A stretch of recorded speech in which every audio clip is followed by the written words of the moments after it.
a crowded cafe, a stranger yells at Barron Trump, trying to humiliate him in front of everyone.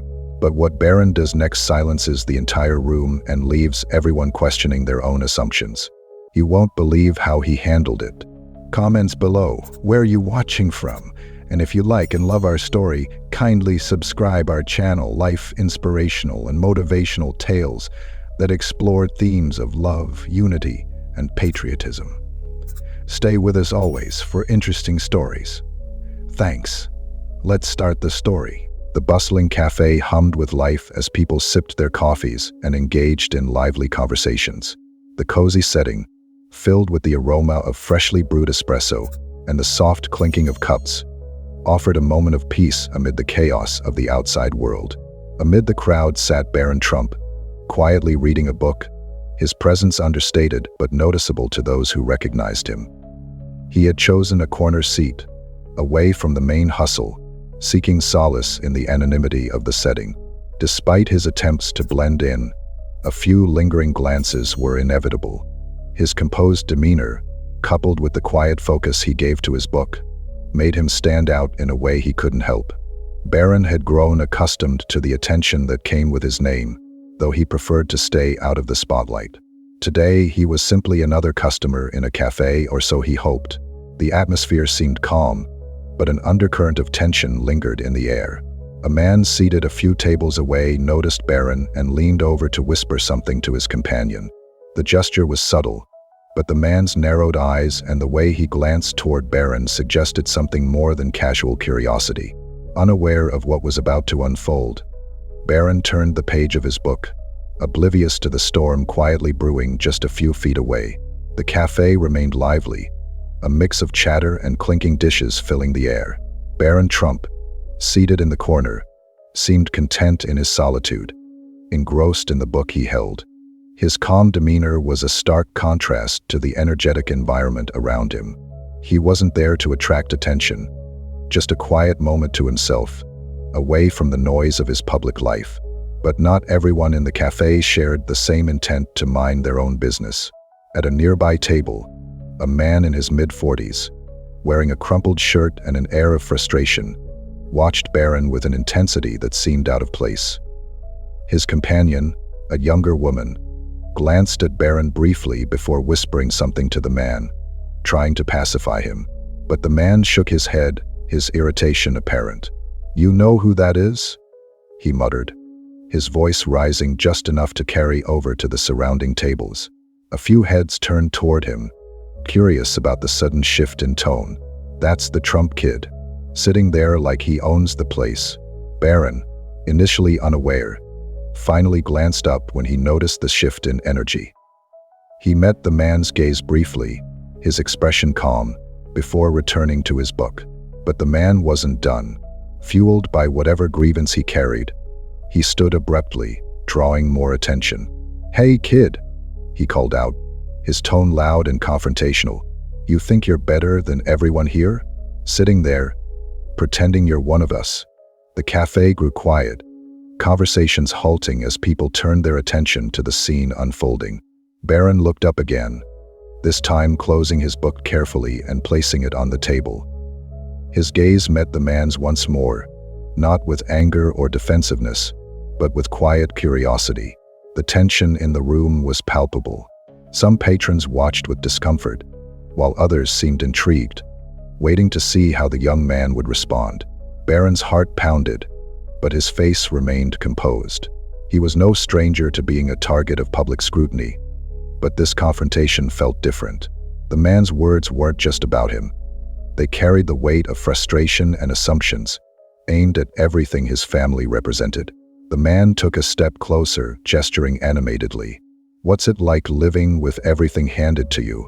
Must be nice, huh? No struggles, no worries. Just sitting there, like you don't have a care in the world." The woman with him tried to pull him back, whispering urgently, "You're making a scene. Let it go." But he shrugged her off, his eyes locked on Barron. "People like you don't know what it's like to struggle. You've never had to work for anything in your life." Barron felt the weight of the room's collective gaze on him. His instincts urged him to respond, but he took a moment to gather himself. He knew this wasn't just about him. It was about everything the man assumed he represented. How he chose to respond could either fuel the fire or extinguish it. As the man's words hung in the air, Barron took a deep breath, ready to face the confrontation with the dignity and grace he had been taught to embody. The tension in the cafe thickened as the man's voice echoed through the room. "You're sitting there like the world owes you something," he said, pointing an accusatory finger toward Barron. "You don't understand real people or real struggles. What have you ever done that wasn't handed to you?" A few murmurs rippled through the crowd. Some patrons looked uncomfortable, avoiding eye contact, while others leaned forward, curious to see how the young man would respond. Barron's calm gaze never wavered as he carefully pushed his chair back and stood, his posture straight and steady. He wasn't tall just in stature. His presence seemed to fill the room as he met the man's angry glare head-on. The man smirked, mistaking Barron's quiet demeanor for hesitation. "What, no comeback? No speech about how misunderstood you are?" Barron's voice, when he finally spoke, was steady and measured. "Sir," he began, his tone respectful yet firm, "I don't know what struggles you've faced, but I know that carrying that much anger doesn't help anyone." The man's smirk faltered, but he quickly recovered, shaking his head. "Don't patronize me, kid. You've had everything handed to you. What do you know about hard work?" Barron paused, his expression softening as he glanced at the surrounding patrons. "You're right about one thing," he said, his voice carrying just enough to be heard by the crowd. "I've been fortunate, and I won't pretend otherwise. But I also know that privilege doesn't define who I am. It's how I use it that matters." The room fell silent, the weight of his words settling over the audience. Even the man seemed momentarily taken aback, his expression shifting as if he hadn't expected such a composed response. But the moment was short-lived as he stepped closer, his tone hardening again. "That's just talk. People like you always think words are enough." Barron remained unmoved, his eyes steady. "Words do matter," he replied, "but so do actions, and I try to let mine speak for themselves." He glanced around the cafe, addressing the crowd as much as the man. "None of us know each other's full stories. Making assumptions about someone's life, whether mine or yours, only divides us further." The man opened his mouth to respond, but before he could, a voice from the back of the cafe called out, "He's right, you know." Heads turned toward an older gentleman seated near the counter, his tone calm but firm. "This kid hasn't raised his voice once, even with you yelling at him. Maybe take a moment to listen instead of lash out." The shift in the room was palpable. More patrons nodded in agreement, and the man glanced around, realizing the crowd's mood had turned. He looked back at Barron, his earlier bravado dimmed. For the first time, he hesitated, unsure of his next move. Barron didn't press further. Instead, he simply said, "I hope you find peace with whatever is troubling you." Then, with quiet dignity, he sat back down and reopened his book. The turning point was clear. Barron's calm and measured response had not only diffused the conflict but also shifted the perspective of everyone watching. The man, now visibly flustered, muttered something under his breath before storming out of the cafe, leaving a silence that felt both heavy and cathartic. The cafe slowly returned to its usual rhythm, though the air remained charged with the impact of what had just unfolded. Barron Trump had taken an attack meant to humiliate him and turned it into a moment of quiet strength, one that had resonated deeply with everyone present. As he prepared to leave, gathering his belongings and offering polite nods to those around him, there was a palpable shift in the room. Conversations grew softer, more reflective, as patrons discussed what they had witnessed. Barron's measured response had done more than defuse a tense situation. It had left people questioning their own assumptions and biases.